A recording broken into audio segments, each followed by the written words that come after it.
오늘 본문은 예수님께서 십자가에 달리시기 전 사람들에게 체포되는 장면을 기록하고 있습니다. 예수님의 공생의 마지막 부분이기 때문에 너무나 중요해서 마태, 마가, 누가, 요한, 사복음서에서 공히 다 다루고 있습니다. 이때 등장한 일단의 무리들, 사람들은 가룟 유다가 데리고 온 로마 군대와 대제사장들과 바리새인들, 그리고 그들의 종들을 의미합니다. 예수님을 잡기 위해 로마 정부와 유대 종교 지도자들이 적극적으로 하나가 돼서 개입을 한 것을 알 수가 있습니다. 본래 유대인들과 그리고 압제자였던 로마 정부는 결코 하나 될 수 없는 그룹들입니다. 그러나 예수님을 해치는 일에, 악을 도모하는 일에는 이렇게 하나가 되는 것을 보게 됩니다. 예수님을 체포하는 과정에서 예수님의 제자 중 한 사람이 칼을 빼들고서 옆에 있던 대제사장의 종의 머리를 내리치는 상황이 발생을 했습니다. 그런데 천만다행으로 칼이 옆으로 빗나가는 바람에 종의 오른쪽 귀를 베어버렸습니다. 정말 큰일 날 뻔했습니다. 만일 종이 죽었다면 이 제자는 살인죄로 붙잡혀서 평생 감옥살이를 했을 것입니다. 그러면 주님의 일은 어떻게 했을까요? 나는 압니다.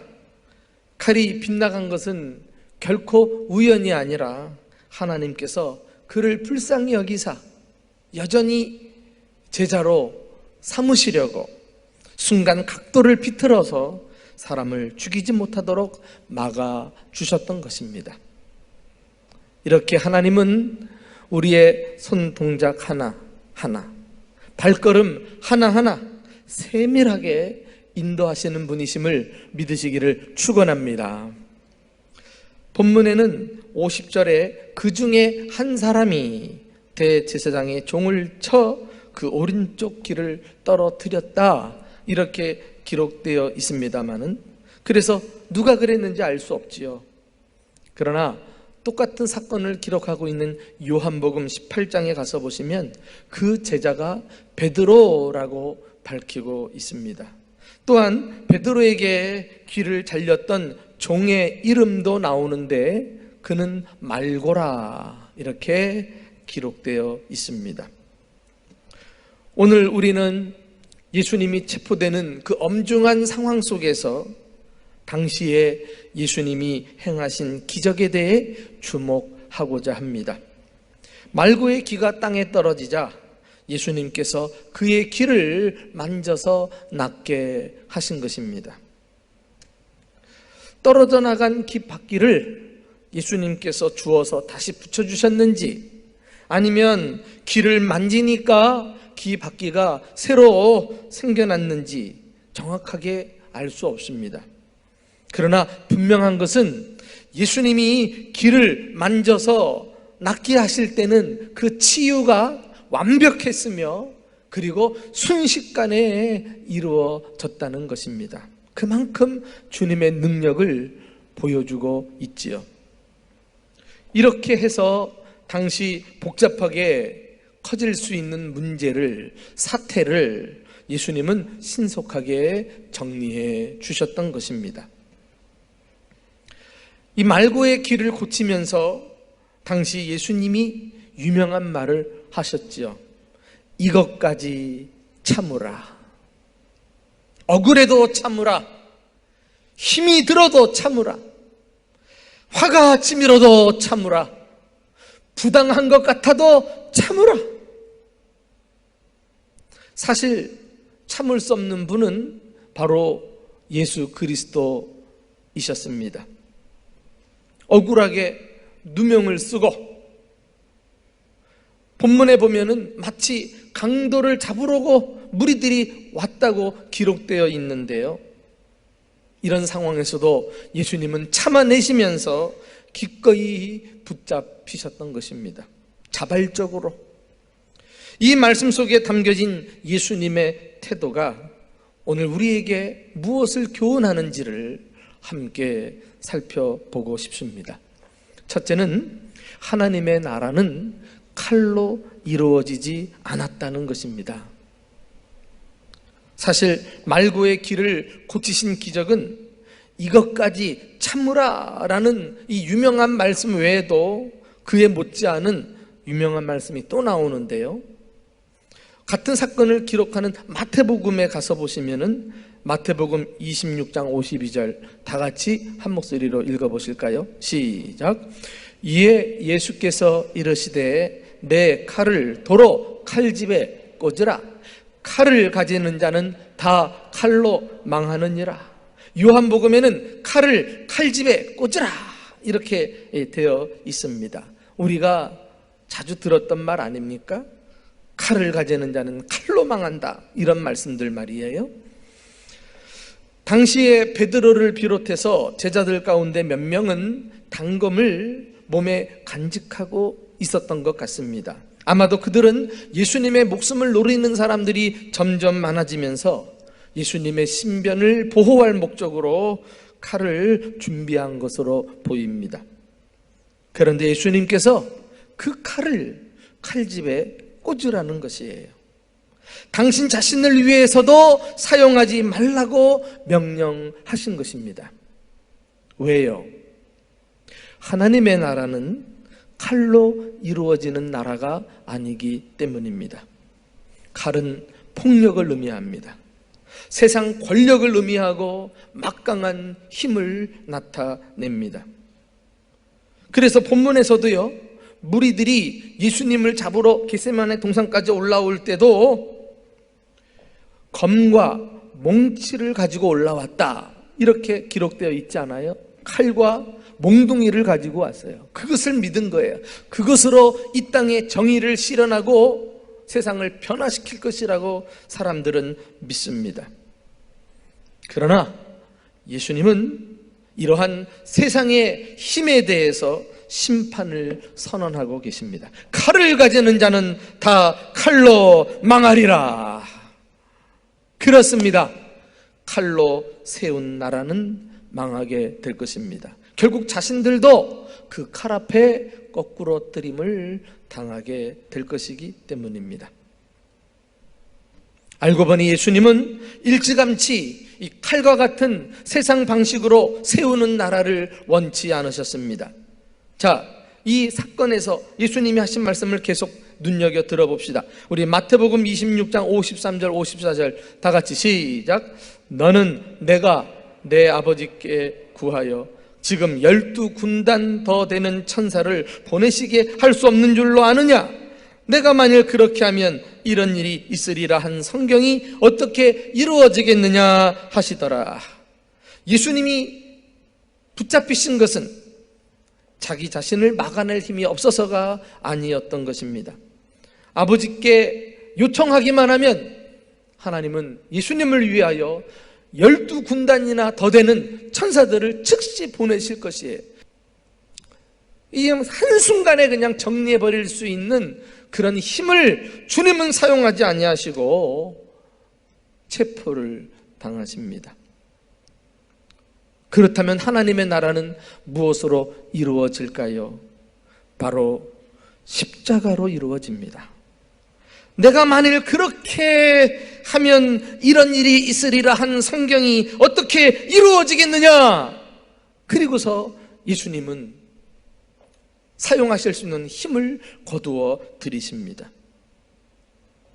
이렇게 세상 방법을 따르지 않고 당신이 친히 붙잡히셔서 십자가에서 죽으시는 방법을 선택하신 것입니다. 십자가는 사랑입니다. 십자가는 용서입니다.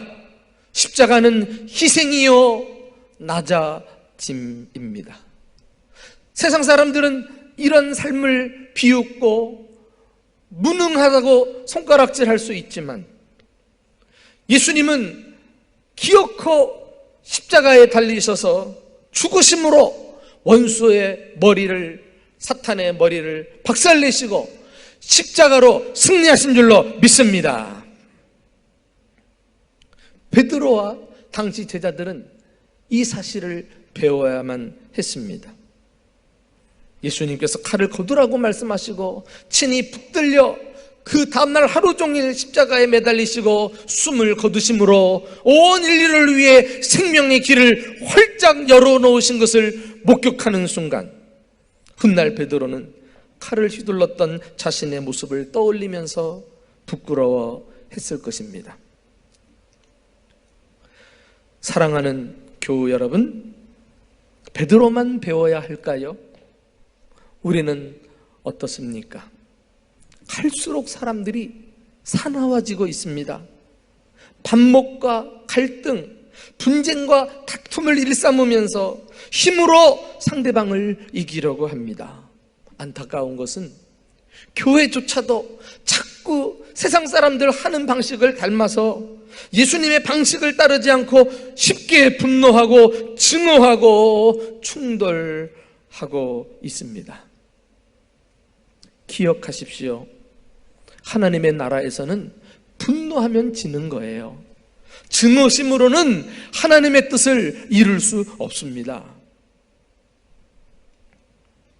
요즘 시국이 다방면으로 여러 가지로 어수선하다 보니까 사람들의 마음에 여유가 사라져버린 것 같습니다. 그래서 그 하는 말이 너무 거칩니다. 행동이 과격해졌습니다. 그러나 예수님을 믿는 그리스도인들은 세상 사람들과 다르게 문제를 풀어야 합니다. 어떻게요? 사람들이 미워할 때 우리는 사랑으로 다가가야 합니다. 이것이 바로 십자가의 정신인 것을, 예수님이 십자가로 원수마귀를 물리치고 승리한 것처럼 우리 또한 십자가의 삶을 실천하면서 이 땅에 하나님의 나라를 이룰 수 있습니다. 두 번째 우리가 배울 교훈은 어려운 상황에서도 먼저 이웃을 생각해야 한다는 것입니다. 복음서에서 예수님의 체포되는 장면을 다 같이 다루었다고 제가 말씀했어요. 그러나 그 강조점들이 다르더라고요. 앞서 살펴본 대로 마태복음은 베드로가 칼을 사용한 사실에 대해서 책망하고 훈계하는 장면을 강조해서 묘사하고 있어요. 다른 복음서에서도요, 귀가 떨어져 나갔더라, 그리고서 어떻게 됐는지 설명 없이 지나갑니다. 그런데 오늘 본문 이 누가복음에서는 유독 말고의 귀를 치료하고 싸매는 예수님의 모습을 부각시키고 있어요. 그리하여 이웃을 참으로 사랑하고 원수와 화해하는 그런 예수님의 모습을 강조하고 있습니다. 자, 그 대목이 어디 나옵니까? 누가복음 22장 50절 51절을 함께 읽어보실까요? 시작. 그 중에 한 사람이 대제사장의 종을 쳐 그 오른쪽 귀를 떨어뜨린지라. 예수께서 일러 이르시되 이것까지 참으라 하시고 그 귀를 만져 낫게 하시더라. 예수님의 행동은 단지 기적을 행하시는 전능하신 모습을 넘어서서 지극히 자비롭고 따뜻하신 성품을 가지신 분으로 말고에게 나타내고 계십니다. 말고가 누굽니까? 그는 종의 신분을 가진 사람이에요.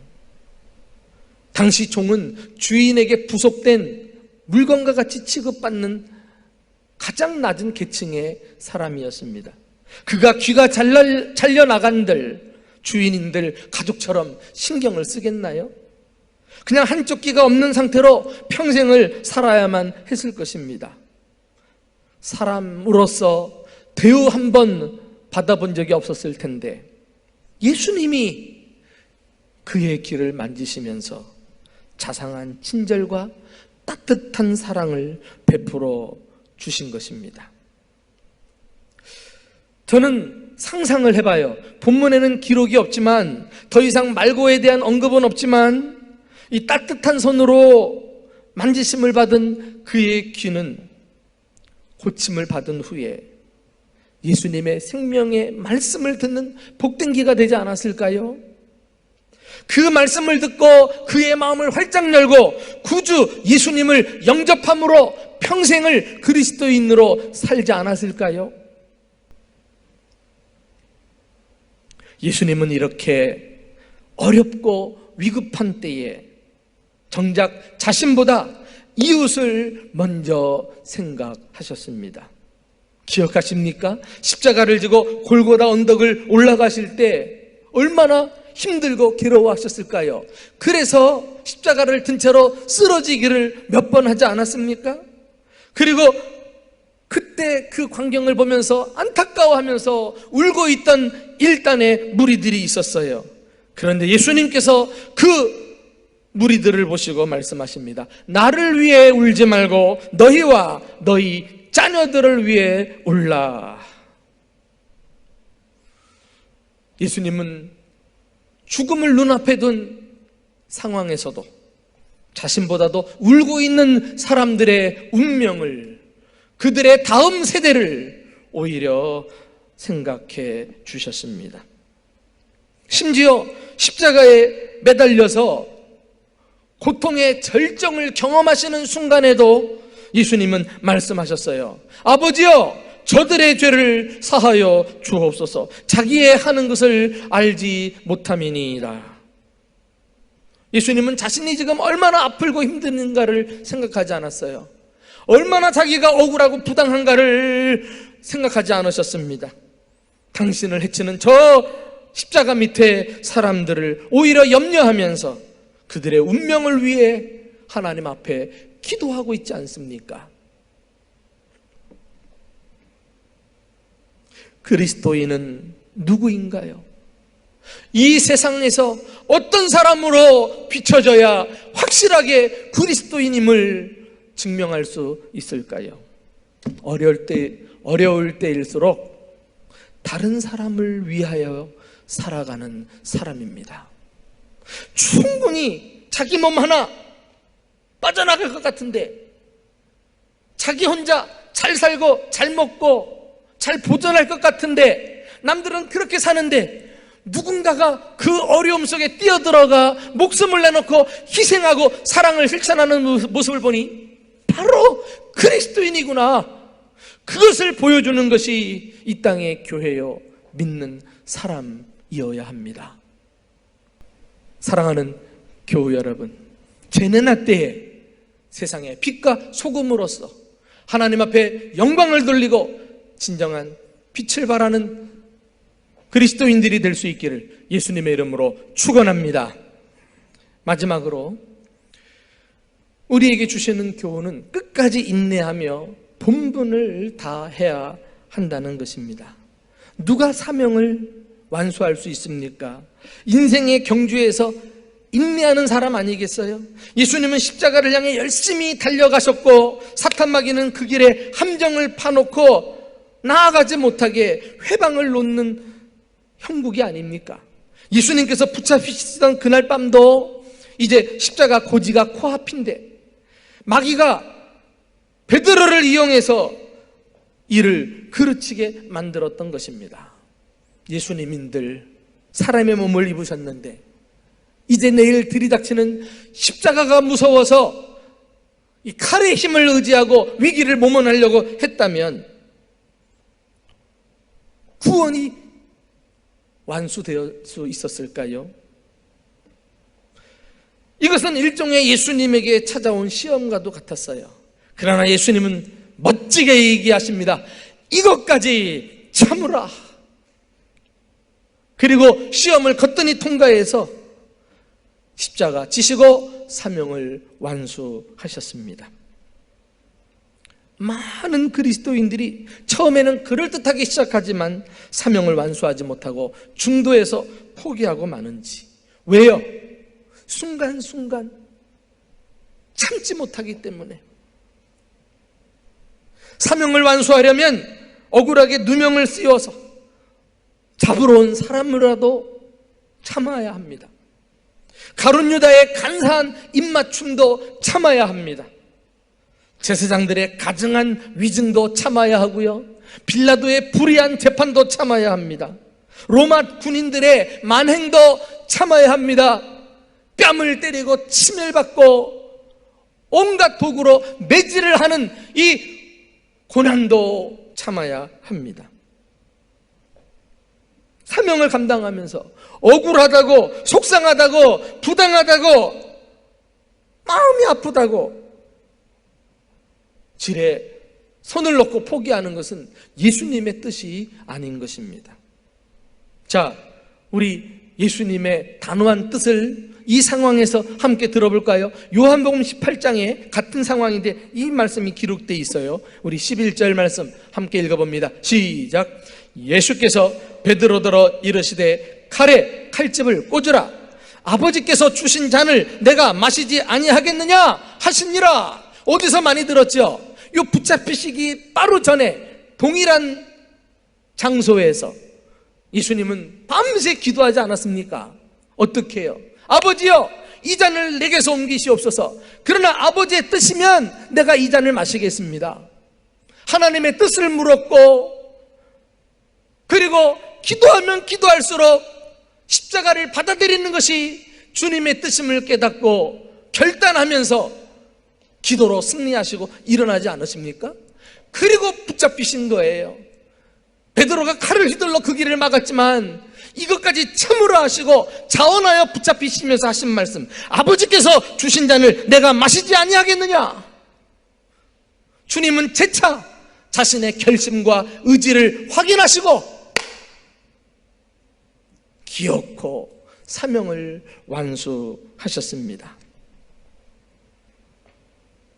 아버지의 뜻, 아버지가 내게 하라고 주신 일, 그 일을 이루기 위하여 마치 어린 양처럼 전적으로 주님의 뜻에 내어 맡기며 순종하는 예수 그리스도의 모습을 이곳에서 우리는 발견합니다.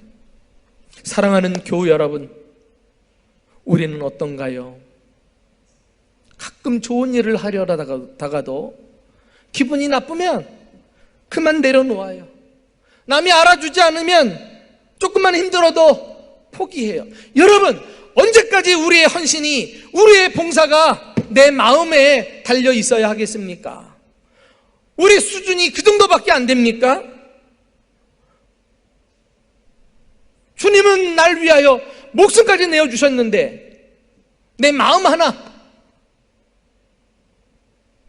그 변화에 따라서 사명을 감당하고 사명을 내려놓고 그렇게 해서는 안 되죠.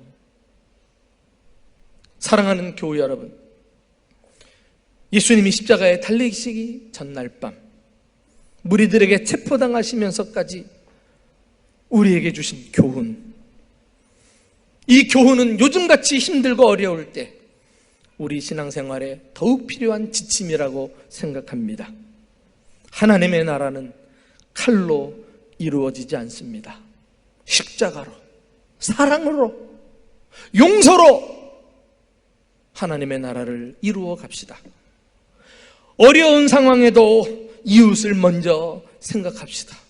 이기주의와 개인주의를 내려놓고, 세상 사람들은 다 그렇게 살아도 우리 그리스도인들이 제일 희생하는 자리, 제일 고생하는 자리, 주님의 도우심이 필요한 그 자리에 우리가 용기를 가지고 뛰어듭시다.